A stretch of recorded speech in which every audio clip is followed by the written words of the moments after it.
चुडीवाला या पाठाचे वाचन आज आपण करणार आहोत। पाठाच्या लेखिका आहेत जयश्री रुईकर। अब्बाजान, आज मत जाओ ना तपोवन को। क्यों बेटे? जाने दो। जाने दे अनवर, काही बोलून फायदा आहे का? आजचा दिवस म्हणजे तर त्यांच्यासाठीच पर्वणीच।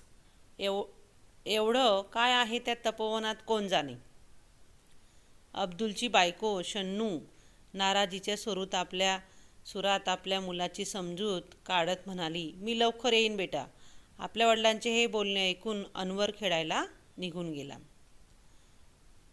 तर आज संक्रांत, त्यात मंगळवार, कितीतरी बायका बांगड्या भरायला आणि देवीच्या दर्शनाला येतील आणि आपलं दुकान बंद। रघुभैयाचा धंदा तेजीत चालणार आज आणि उद्या लगेच नवीन वस्तू येईल रघुभैयाच्या घरात आणि तुम्ही जाऊन बसा त्या तपोवनात। शन्नू, चुप बैठ अभी। एका हातात बांगड्यांची पेटी आणि एका हातात पिशवी घेऊन अब्दुलने पायात चपला सरकवल्या। हे बघा, रस्त्यात कोणी भेटलं तर सांगू नका तपोवनात जातो म्हणून, धंद्यावर परिणाम होतो त्याचा, समजलं? तर अब्दुलने एकवार तिच्याकडे बघितले। तिच्या डोळ्यातला क्रोध त्याच्या परिचयाचा होता, पण तिच्याकडे बघून आज त्याला तिचा राग आला नाही, तर कीव आली। अब्दुल बस स्टॉपवर आला। अनेक ठिकाणी उसवलेल्या स्वेटरमधून थंडी चांगली जाणवत होती। बस आली। बांगड्यांची पेटी आणि पिशवी सांभाळत अब्दुल बसमध्ये चढला। अगदी खिडकीजवळ बसला। पेटी अलगद उचलून त्याने आपल्या मांडीवर ठेवली। गर्दीत कुणाचा धक्का लागला तर लाल, हिरव्या, निळ्या, रंगीबेरंगी बांगड्यांकडे मोठ्या कौतुकाने त्याने बघितले। बस सुरू होताच थंडगार वाऱ्याचा झोत अधिकच त्रासदायक वाटू लागला। अब्दुलने मफलर कानाला घट्ट लपेटून घेतला आणि जिल्हाधिकारी कचेरीजवळ जाऊन बस रिकामी झाली। तपोवनाकडे कोण जातंय कशाला? नेहमीच 5-6 उतारू राहिले बसमध्ये। तपोवनाच्या त्या गोलाकार कमानीकडे अब्दुलचे लक्ष गेले। गेल्या 6 महिन्यात केवढी फुलली आहे तिच्यावरती वेल। मागे आलो तेव्हा जेमतेम हातभर होती। अब्दुल गेटजवळ आला आणि लहान लहान मुलींनी एकदम गलका करायला सुरुवात केली, चुडीवाला आला, चुडीवाला आला। तर आंब्याच्या झाडाखाली असलेल्या चौथऱ्यावर बसून अब्दुल आणि क्षणातच त्याचा कामधंदा सोडून स्त्रियांची गर्दी अब्दुलच्या आजूबाजूला जमली।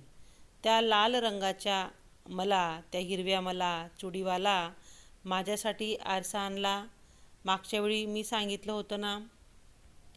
तर अब्दुलच्या आजूबाजूला गर्दीच गर्दी झाली आणि गोंधळ सुरू झाला। प्रत्येकीला प्रथम बांगड्या भरायच्या होत्या। अब्दुल एकेकीच्या हातात बांगड्या भरू लागला। त्यांना हवा तशा, त्यांच्या मनपसंत त्यांना बांगड्या भरणं म्हणजे एक दिव्यच। पण अब्दुलला ती कला साधली होती। बांगड्या भरल्यानंतरचा त्याचा चेहऱ्यावरचा आनंद अब्दुलला लाखमोलाचा वाटे। 2-3 तास बांगड्या भरण्याचा कार्यक्रम सुरू होता। साऱ्या तपोवनातील तो एक आनंदाचा आणि चैतन्याचा दिवस। आवाज, गडबड, गोंधळ, चेहऱ्यावरचा आनंद हे सारे वातावरण निर्माण करणारा चुडीवाला अब्दुल म्हणजे तपोवनातील स्त्रियांना, मुलींना अगदी देवदूतासारखा वाटे। वर्षातून 2दा, संक्रांतीला, ज्येष्ठ पौर्णिमेला, तपोवनातील स्त्रिया चुडीवाल्याची आतुरतेने वाट पाहत आणि अब्दुललाही तो आनंद बघून विलक्षण समाधान लाभे। असेच काही दिवस गेले। एक दिवस रघुभैया आला। त्याच्या हाती पोस्टमनने दिलेले हे पत्र होते। अब्दुल मियाँ, तपोवन से चिट्ठी आई है आपको। दिखाओ। अरे पण चिठ्ठी मराठीतून आहे। मग वाचून दाखव न तूच।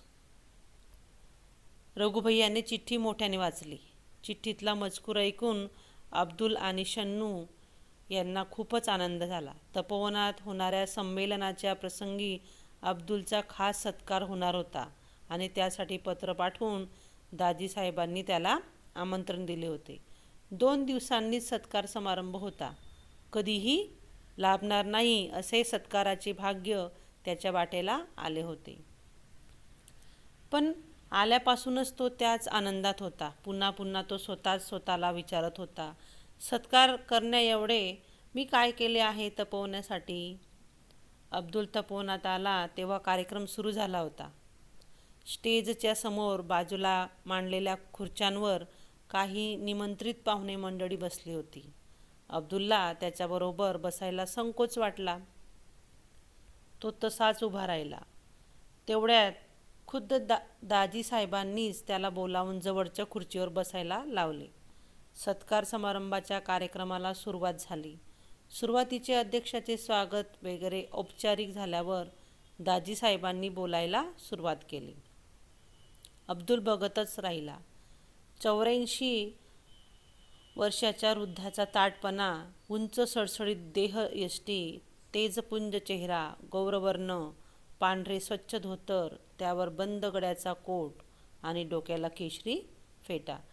या वयातही आवाजातला खणखणीतपणा आणि बोलण्यातील ऐट यामुळे अब्दुल भारावून बघत राहिला.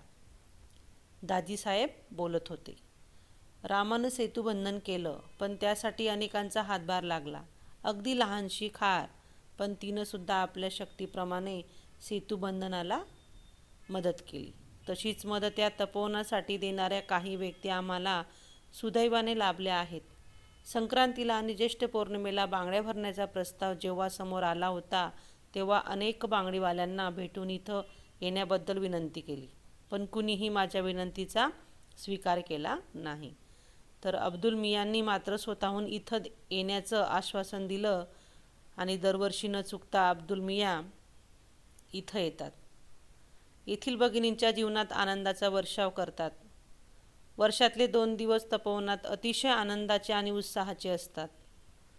कुठल्याही मोबदल्याची अपेक्षा न करता अब्दुल मियाँ न बोलावता दरवर्षी येतात. तपोवनातील स्त्रिया मुलीबाळी त्यांच्या येण्याकडे डोळे लावून बसलेल्या असतात. अब्दुल मियांचे हे समाजकार्य, ही मानवसेवा खरोखर फार फार मोठी आहे, अनमोल आहे आणि म्हणूनच आज त्यांचं सत्कार करण्याचं ठरवलं आहे. तेव्हा त्या सत्काराचा स्वीकार अब्दुल मियांनी इथं येऊन करावा. अब्दुल स्टेजवर चढला. दाजी साहेबांनी फुलांचा गुच्छ आणि तपोवनातील लोकांनी तयार केलेली सुंदर फुलदाणी त्याला दिली. टाळ्यांचा कडकडाट झाला. अब्दुल अतिशय भारावून गेला. त्याने चटकन दाजी साहेबांच्या पायांना स्पर्श केला. बराच उशीर झाला होता. अमरावतीहून आलेली निमंत्रित मंडळी मोटारीतून जाणार होती. दाजी साहेबांनी अब्दुलला त्यात बसवले. मोटार धावत होती. अब्दुल विचार करत होता, आज शन्नूला आणावयाला हवे होते. तिचा गुस्सा तर कमी झाला असता. आकाशात अष्टमीचा चंद्र हसत होता. आकाश मेघरहित निळ्या नितळाईने नटले होते. वातावरण अंतर्बाह्य प्रसन्न वाटत होते. अंबादेवीच्या चौकात मोटार थांबली. अब्दुल खाली उतरला. घरी आला. अब्दुल येताच शन्नू उठली. ताळीत चपाती आणि वांग्याची भाजी घेऊन तिने थाळी अब्दुल समोर ठेवली. अब्दुल एखाद्या अपराधासारखा मान खाली घालून जेवू लागला. तू नहीं खाएगी? नहीं, जी नहीं चाहता खाने को. अनवर जेवला पण खिम्यासाठी हट्ट धरून बसला होता. अब्दुलच्या हातातला घास हातातच राहिला. एकाएकी जेवणावरची इच्छाच मरून गेली. तोंडात घास घोळू लागला. कितीदा सांगितलं हा धंदा सोडून दुसरा धंदा सुरू करा, पण शन्नूचे पुढचे बोलणे अब्दुलने ऐकलीच नाही. तो चटकन उठला. हात धुवून अनवरच्या शेजारी येऊन पडला. शन्नूचे बोलणे, त्यातला शब्द न शब्द त्याला पाठ होता.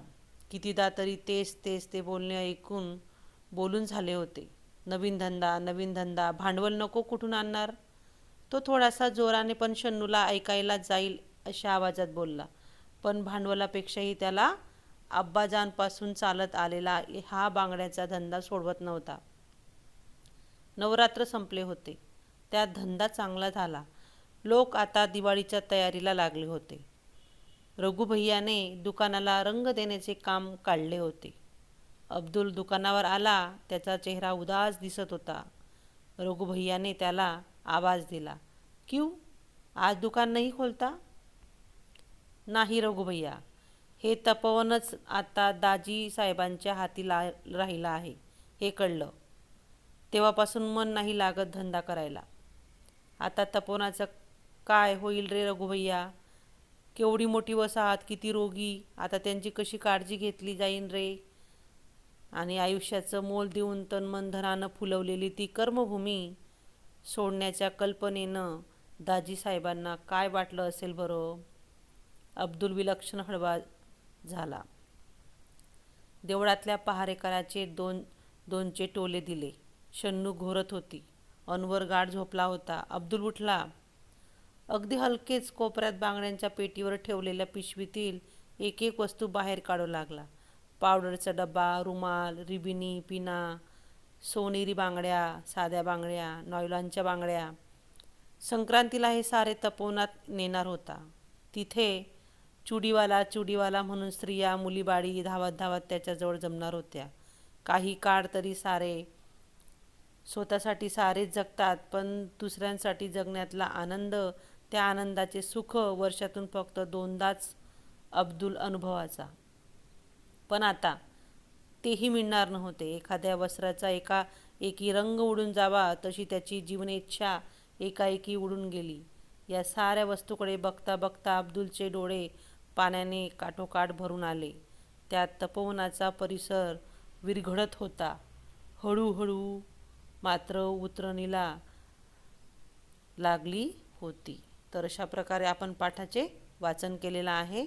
शब्दार्थ आहेत पर्वणी म्हणजे दुर्मिळ संधी, तेजी भरभराट, झोत, वाऱ्याचा वेगवान प्रवाह, गलका करणे, गोंधळ किंवा गोंगाट करणे, संकोच वाटणे म्हणजे मोकळेपणानं वाटणे, हातभार लावणे, मदत करणे, भारावून जाणे म्हणजे प्रभावित होणे.